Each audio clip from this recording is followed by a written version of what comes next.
Either impossible or just stupid or both. This proposal is too indiscriminate. Bro! All right, Newstiny segment. Economists on candidates' proposals, mostly bad. This is from 2016, probably during that election cycle or nomination cycle, I guess, because this is from February. But yeah, good to know like generally where economists stand. And then it's also very interesting to see where economists stand on like everybody agrees this is good, no politician suggests it, and everybody agrees this is bad, no politician wants to get rid of it because it's electorally popular. So interesting. Presidential candidates making a slew of promises on the campaign trail. We took a sample of the most economically novel proposals and asked a panel of economists, are they good or bad? Our panel includes 22 economists from across the political spectrum. They identified themselves as left, right, and center, and some couldn't categorize themselves. End the carried interest tax break, which benefits hedge fund managers and private equity executives. Economists rating good. Agree, period. This is one of the most egregious loopholes in the tax code. This would be a very good thing indeed. There is no economic logic for this tax break, and it subsidizes a sector of the economy with dubious social value and some of the highest earners in our society. I don't actually know I've heard this before. I think I knew what this was 4 years ago. But what is the carried interest loophole? A minority of Americans controls the majority of wealth in the U.S. Carried interest is a share of a private equity or fund's profits that serve as compensation for fund managers. Because carried interest is considered a return on investment, it is taxed at a capital gains rate and not an income rate. Critics argue that this is a tax loophole since portfolio managers get paid from that money, which is not taxed as income. General partners of private equity or hedge funds are typically compensated for their fund management service in two ways. The first way is a management fee, about 2% of the total assets being managed. This fee is charged regardless of the fund's performance and is taxed as ordinary income, the top rate being 37%. That makes sense. The other way, the general partners are compensated is through what is known as carried interest, which is usually around 20% of profits accrued above a specific hurdle rate. Often the hurdle rate is about 8%, and thus any returns the fund achieves above that rate means the fund's general partners receive a 20% commission in addition to any profit on assets the partners. Both the profits on personal assets carried interest are taxed at a capital gains rate, which for high income earners is 20%. Arguments or lower depending on how much your income is. Arguments in favor of taxing carried interest at the ordinary income rates are basically that carried interest should be treated as performance-based compensation. Yeah, I don't understand why that wouldn't be ordinary income. You're getting is it called a like-kind compensation? What am I thinking of? Or in-kind compensation or whatever? Like if you're given like certain benefits, isn't it generally treated as ordinary income? Why would this be any different? That's kind of weird. Like-kind exchange? Oh, that might have been what I was thinking of, yeah.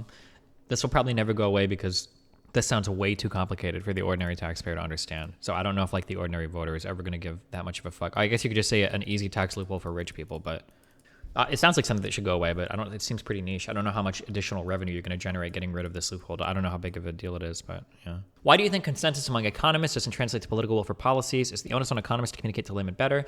Because different people hear different things better. It's really hard to understand sometimes like what the best thing to do is. Like that can be very complicated for people to understand, and sometimes they don't want to hear the answer. So for instance, 15 an hour national minimum wage is probably a shitty policy, almost for sure. It should probably be targeted to cost of living across different areas. But like that's harder to sell than just saying everybody should get 15 an hour living wage, right? So like that's just, you know. Lower the corporate tax rate to 25%. It's a good idea, but with one big caveat. U.S. corporate tax rates are among the highest in the world. U.S. companies are competitively disadvantaged as a result. This is why so many U.S. companies keep foreign earnings offshore and why so many are taking part in inversion acquisitions to become taxable elsewhere. The caveat is that if we lower the corporate tax rate, it's important to raise rates elsewhere to make the change revenue neutral. True. I'm surprised that this is so debatable. I've just never heard good things about corporate taxes from economists ever. It seems like corporate tax rates are just a shitty way to tax things. It's better to just increase the individual earnings and either get rid of corporate tax rates or lower them dramatically. This should be part of a comprehensive tax reform plan and is impossible to assess in isolation. That's true. So a plurality of economists seem like they're in favor of it or close to the same as many that are debatable. But I'm guessing most of these economists that are like up in the air about it probably are saying like, well, on its own, we can't just lower the corporate tax rate. We have to increase the individual ordinary rates as well, which makes sense. Yeah. Create a national infrastructure bank seeded with public money to help finance infrastructure projects. This is debatable, generally positive though. The nation's infrastructure is in a pivotal state with negative consequences for U.S. economic growth. Something needs to be done about it. I'm not sure whether this is the best proposal, but it probably is better than nothing. We definitely need more infrastructure investment. Our public capital stock is eroded, and I would need to know more about how projects will be chosen to decide whether it's a good idea. I'm in favor of more infrastructure, but I think the government can carry this out directly. I don't think we need a special bank for that purpose. Yeah, okay, so this seems to be... Everybody seems to agree that our infrastructure is fucked in the U.S. I don't know why we don't do anything about it. Is the political will just not there for the tax increase? Or make tuition free at public colleges and universities. Economists rating bad. This proposal is too indiscriminate. Many students can afford to pay a considerable amount towards their higher education. It is wasteful to give them a free ride. True! Fuck yeah. I favor making tuition free for low and moderate income students, but I don't think it makes sense to subsidize high income families for their children to attend college. True! There are many who can and should pay for college. True! Economist rating bad. Thank you. I feel vindicated by this 4-year-old article. Fuck all of you. Make tuition free at community colleges for students who contribute earnings from working 10 hours a week. Wait, before we read the opinions, this is garbage, okay? If you want to make tuition accessible for low-income people, then do it. Don't make them fucking work. Fuck you. We want people to go to college and go to school. What we should be doing, optimize the economy, is listen, if you want to go to school and you think that you can contribute to something to the economy and you can score well to get in, then go for fucking free and do your shit. You can be a more productive member of society. Why throw some bullshit roadblock up in front of them like, oh, well, go clock in a fucking Burger King for 2 hours a day to make sure that you can get your free. What the fuck? Fuck that. If it's going to be free for low-income people or you want to means test it or whatever, then do it. Let lower middle income people in. Don't make them work some bullshit job for 10 hours a week to do it. That's fucking stupid as fuck. Fuck that shit. This proposal does a much better job than free tuition for all at targeting the students who need the tuition assistance. This is better than the free tuition for all, but still shitty. We know that one of the biggest problems is completion, so I worry a little about conditioning this benefit on working.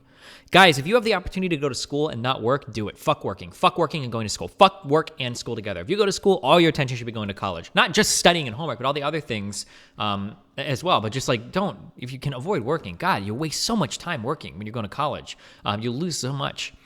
Borrowing at a decent rate and paying it back through withholding would be better than forcing some students to take bad part-time jobs. That's true as well. If you can increase your earning potentials by scoring better in school or taking advantage of opportunities in school, you'll earn more money over your lifetime than if you would have thrown those opportunities away working a lower income job when you're literally in training for a higher income job. That's dumb as fuck. Impose a speculator tax. Stock trades will be taxed at 0.5% and bonds at 0.1%. This kind of stuff is targeted at HFTs, at like high frequency trades and shit. And it's an okay idea, but that's really fucking scary because you don't want to like kill your stock market. So I need to look up more. Bernie Sanders calls this, or a lot of people refer to this as a financial transaction tax.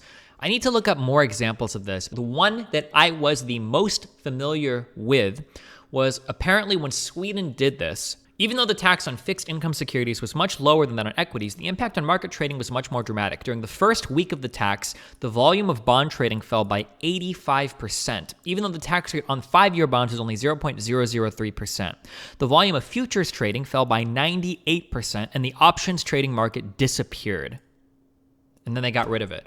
Sweden is the one, according to Anders Borg, who served as financial minister in the Swedish government from 2006 to 2014, between 90 to 99% of traders in bonds, equities, and derivatives moved out of Stockholm to the London Stock Exchange, or to London. Maybe there are other stock exchanges in London. The Swedish FTT is widely considered a failure by design since traders could easily avoid the tax by using foreign broker services. Maybe there are other ways to get around this. This is the one I was the most familiar with. Maybe there are more. Maybe there are other examples of FTTs that work well, but that was the one that I was most familiar with, and it was horrible. But yeah. Okay. I don't know whether the exact numbers are right, but I think there are good reasons to throw a little sand into the gears of stock and bond trading. Though a case can be made for transaction tax, these rates are really high. True. One of the things that, one question that people have is, broadly speaking, what capitalism does is capitalism allows money to flow to parts of the economy where there's opportunity to make money. That's like what capitalism is, broadly speaking. It allows money. If there's money to be made here, capital can go there and make money and do that. Broadly speaking, right? This is like the idea behind like flowing capital, capital markets, all that shit. One thing that we ask ourselves though is sometimes it's easy to make money in ways that don't really help society. So do we discourage those ways, especially if it's scraping money from other parts of the society? So there's so much debate about this, and honestly, getting into the intricacies of derivative markets is something that's a little bit beyond like my econ grasp. But I think there are legitimate questions about like, is there actually added value to markets when it comes to things like high frequency trading, when it comes to futures markets, when it comes to all of these equities and derivatives, like all of these different derivative markets, do they actually offer value? Because there's a lot of money being made trading these types of like exotic financial products. There's a lot of money being made in Wall Street on those things. Are they actually providing value to society? Like, are they making money in a way that is advantageous for us? I don't know. There's a lot of debates back and forth on that. The basic one that I give all the time that people always say is that well, all these derivative markets provide a lot of liquidity to normal traders and ordinary traders. A lot of these types of financial derivatives can be insurance on other types. And I don't know. It's really, I don't know what the answer is to that. But there are a lot of arguments to go back and forth that probably require a greater understanding of the intricacies of capital markets to really have a solid answer. I don't have that understanding, but yeah. Raise the federal minimum wage to $15 an hour. Economists generally rate this as bad, with a few being undecided. Improve wage distribution without much loss, if any, in average growth. Some increase in the minimum wage would be good. 15 an hour may be too high. I'm concerned that such a high increase might lead to fewer jobs. 15 an hour would be a dramatic increase across a lot of different states. Yeah. Trump's tax proposal: if you are single and earn less than $25,000 or married and jointly earning less than $50,000, you will not owe any income tax. That removes nearly 75 million households, over 50% from the income tax rolls. Economists rating debatable, with generally falling on the bad side. This may be a pretty effective way to redistribute to the bottom half of the income distribution, assuming that it is done in a revenue-neutral way by taxing the rich more. So if you're going to do this tax cut, you need to pair this with another tax increase, right? First and most importantly, it is highly unlikely to raise enough tax revenue to fund current or even reduce government spending. Second, it is not a good idea to create a culture where more than half the country does not pay taxes. That could be true too. You kind of want people to feel bought into the system. If half the country doesn't pay taxes, you might feel a little bit weird on that. But, what says Destiny doesn't comment on complex questions on capitalism when he doesn't understand completely how the capital markets work. Oh, if only I thought you were talking shit. Oh, yeah. Everybody always says that I'm like a debate lawyer that pretends to know everybody. I try to be pretty honest about these are the limits of my knowledge. I don't know this or whatever. But one problem I have is that rhetorically, that fucks me really, really hard in debates, because something that I notice when I'm very familiar with a topic, people will very confidently make wild assertions that are absolutely incorrect. And if I don't know the study that they're bringing up, I have to just concede. But they could be totally wrong, but they're way more confident being incorrect than I am. Is there something to the saying, if you say something with confidence, people will just believe it? Yeah, of course. It's funny when people are confident, when people will cite studies to me that I'm familiar with, and I know what they're talking about, and they're just wrong, and they're just very confidently wrong. Alsop did that. I did all the research for that debate on Alsop, I think, about birth control, and I knew because I'd read through all of the, not the Blaze, not the Wired, not the Daily News. Oh God, Breitbart. I'd read through the exact articles that I knew he was quoting studies from. I was like, no, you're doing this wrong. You're doing this wrong. You're doing this wrong. Yeah. Switch to the CREW simple flat tax. Everyone pays the same 10% tax rate. It retains some versions of the earned income tax credit and a deductible income. Flat tax are just bad. I'm sorry, but $1,000 just means way less to a person making $1 million and a person making $15,000. Flat tax are just dumb. It's a terrible idea given the exploding inequality and the need to redistribute more. It's likely to be much less progressive than our current system. It's just bad. No, I don't think anybody seriously supports flat tax shits. Expel immigrants who are in the U.S. illegally. Listen to me. Illegal immigrants pay taxes, okay? I actually think that this debate should actually be moved way further to the left. This is something interesting. I entertained this idea once, and I immediately rejected it because it felt so wrong. But upon further reflection, I don't know. I almost think illegal immigrants should be able to vote in elections because they pay taxes and because they live in communities. I think that there is a very strong debate that you can have. No, I'm sorry, let me clarify. I don't think they should be able to, but I think there are very strong arguments that illegal immigrants should be able to vote. But I think there are good arguments against them voting as well. But I think that's a strong debate on both sides. The idea that immigrants should just be expelled or don't pay taxes is just wrong. An illegal immigrant that steals the Social Security code and works under that stolen Social Security code, that person is paying FICA taxes that they're never going to see a return on. You're not going to file for Social Security when you're a fucking retired illegal immigrant. You're not getting that money back. Also, any state and income tax you pay, you may or may not get a tax return as well, depending on whether or not you file, depending on how scared you are. Also, illegal immigrants that own property or purchase gas are paying the gas tax, that purchase products from a store are paying sales tax. The idea that illegal immigrants don't pay taxes is just not true. That's just not how taxes work, although nobody seems to know how taxes work, but yeah. Either impossible or just stupid or both. First, it is only impractical, too costly, and the departure would hurt as much hurt us as much as them. The cost of illegal immigration to citizens is overstated, and this would be costly to enforce. Taking into account the welfare of migrants, it looks even worse. A very bad idea from the human or economic perspective. Yeah. Thanks to all the economists who responded, and then this is just the name of them all. I'm not going to read these because I'm going to butcher half of these, but yeah. Aren't capital gains taxes currently a flat tax? Wouldn't it be better to make taxes on capital gains more progressive? The capital gains rates are progressive. It's just very, very not steep. Not flat, but flattish. Capital gains rates, USA. I think that it's the same from like 50 grand to like 500 grand. Let me find the brackets. I'm sorry, I was a little bit off here. So your tax is saying from 0 to 40 grand, which is 0%. And then from 40 to 441 grand, it's 15%. And then from 440 grand onwards, it's a flat 20%. Yeah, it's a little bit interesting. What is a capital gain? A capital gain is the increase that you make on any capital investment. So for instance, if I buy stock in some company and then I sell it after holding it for at least a year, the increase that I made in money is a capital gain. So if I buy something for $10,000 and I sell it for $20,000 after a year, then that's a capital gain, and that's taxed at a different rate than the ordinary income. What are the short-term rates?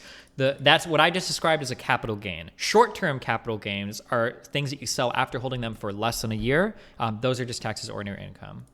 I'd be curious to see what economists think about taxing capital gains as ordinary income. I kind of like it. I kind of don't. I don't know. I go back and forth on that one. I'm like 51-49 against it because I wonder how much that would discourage investment. But I don't know. I don't have strong opinions on it. I could be shifted either way on that. Are they taxed in a net way? If you lose 10K in one stock and gain 10K in another, would it cancel out? Yes. And you can carry forward losses, I believe, as well. When do you deduct the purchase of a long-term capital gain? When you purchase the item or sell it? When you sell it. When you sell, it's only... Okay, so the term used in finance is realize. When you realize a gain, meaning you sold it and you've now gotten the money from it, when you realize that gain, that's typically when you pay taxes on it. What about changing it to where there is just a 10% reduction to whatever your marginal rate is? Maybe. Losses are only up to 3K per year. I believe that might be true, but there are loopholes to get around that, which is the big thing that Trump is in court for, because he found a way to carry forward a business loss to a personal loss to avoid that 3K per year. He found a way to carry over a capital loss onto his ordinary income. If you invest in a business and you declare it a total loss and walk away from it, you can take that total loss that would only apply ordinarily to your, I shouldn't use the word ordinary here, that would only apply normally to your capital gains, and you could actually walk that loss over and apply it forwardly to your ordinary income, which is what Trump did, which supposedly he wasn't allowed to do. That's what he's been fighting in court for a long time. And if he loses that case, he's out to the tune of like over $100 million. Yeah, plus maybe fees and fines. Do you think the federal minimum wage should be raised to $10.10? I think it should be pegged on cost of living in different areas, and then it should go up from there, is what I think. Destiny, question B, taxing capital and labor. My guess is going to be that it's going to be mixed opinion, with slightly more economists saying we probably shouldn't tax capital gains at ordinary income. That'd be my guess, but let's see what they say. Question B, despite relabeling concerns, taxing capital income at a permanently lower rate than labor income would result in higher average long-term prosperity relative to an alternative that generated the same amount of tax revenue by permanently taxing capital and labor income at equal rates instead. Despite taxing capital income at a permanently lower rate than labor income would result in average. So this is asking basically if it's good to have a capital gains tax, and it's pretty mixed. Yeah. So they generally believe that capital gains rates are a good thing, that having them separate, but this is like a confusing, yeah. This third is, okay, well, let's see if you can bring me on board to canceling student loan debt. Remember, warning, hold on. We're signing the klaxons. Do. What is the number 1 and number 2 rule about bullshit arguments related to government spending? Remember, what are they? Number 1, creating jobs is not an argument in favor of any government policy. And 2, boosting the economy is not an argument in favor of anything, okay? All government spending promotes economic and job growth. Fuck anything, so these are not good arguments. Any amount of government spending can do these things, okay? Fuck that. Okay, let's see if we get better arguments. Only a few years ago, a student loan cancellation seemed way outside of the Overton window. Okay, this is a pretty ideologically loaded already coming into this, but okay, whatever. Just canceling the debt seems like way too much of a get out of jail free card. Didn't people take it on knowingly? Couldn't we just do something with people who are heavily burdened? And of course, a lot of student debt is held by people with degrees, often graduate degrees, a good chunk of whom are already pretty high earners. So this is what I believe. So maybe they're going to address this concern in here. That would be interesting. Over the last 3 years, though, coming to see student debt cancellation is worth making a priority for a couple different reasons. First, more and more research has accumulated about the disproportionate and growing effects on particular subgroups of borrowers. The many students who don't finish degrees, for-profit students, black students, they are just battered by student loans. The average black degree recipient owes more than what they borrowed 12 years after starting college. This isn't an investment that's paying off. It's an albatross around people's neck. I don't necessarily disagree with like student loan forgiveness that's like means tested. So for instance, people that are making very low income, or especially people that didn't finish college, I think that's fine. I don't think there's anything wrong with that. So this is the ratio of amounts still owed to amounts borrowed 12 years after beginning post-secondary education. You would expect, or you would hope, that after 12 years, you shouldn't owe more than you borrowed. That would be the hope, I guess. Assuming that it takes you 4 to 6 years to finish your undergrad, and then you've begun working, you've got 6 years to pay the interest down at least so that you're back at what you originally borrowed. So people who got a bachelor's degree still owe quite a bit more. Well, 105%. Certificate recipients now did not complete college. It's fucking... Damn, why do black people get... What's going on here? It probably has to do with like types of work or work available to you after graduating, huh? Jeez.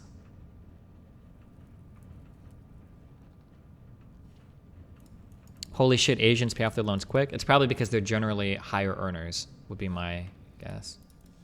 Black people choose worse paying degrees. Do they generally work? Wait, hold on. African Americans overrepresented among low-paying college majors. More African Americans are going to college. African American colleges are likely to pursue majors lead to low-paying jobs, sending for major overtime. African Americans make up only a small percentage of some of the highest-paying of majors, including those in STEM and business. They're only 8% of engineering. What are they generally getting like liberal arts degrees? Or please talk about Trump not conceding what this eventually can end up with. I mean, like that's like the whole everything. Like, no, wait, fuck. Did I just exit the Twitter thread? Oh no, wait. Okay, over here. The average black degree recipient, second, student loan forgiveness is intergenerationally redistributive. As a society, we have given all the goodies, Medicare, Social Security, cheap real estate to the boomers, who also lucked into a thriving economy. I don't understand this as much. Medicare and Social Security should be available for everybody once they reach a given age. No? I don't understand that. Student loan forgiveness would disproportionately benefit younger people and help make up for how far behind they are starting. Forgiving student, I don't know if like benefiting younger people is necessarily a good thing or how far behind you're starting. One thing that we need to erase that needs to be fucking gone from America is this obsession with owning a home. One of the reasons why a lot of young people feel like they're behind is because of home ownership. But like, it's weird because a young person simultaneously wants to own a home, but they also want to go move to like fucking Miami, New York, fucking Austin, LA, San Francisco, Seattle. Like they want to move to the most expensive place in the world, but then they also want to own a home and then they feel like they're behind. It's like, oh, well, what are you doing, bro? Like, I don't know. I think that shit needs to be gone. Finally, forgiving student loans is a stepstone to a different way of thinking about higher education, not as a consumer good or an investment in future earnings, but as something that should be accessible to everyone without requiring a mortgage on one's future. Student loan forgiveness is not a perfect policy, but the impact of student loan forgiveness would transform the fund. Okay, yeah, I don't care about this so much. Okay, never mind. Don't Zoomers get the short end of the stick in terms of Social Security because of the aging population? I mean, Social Security should be there, right? I mean, just get old, bro. Remember to hit that like and subscribe, and don't forget the notification bell so that my videos show up right in your feed. A capital gain is when you turn on your goddamn caps locks and you fucking go hard.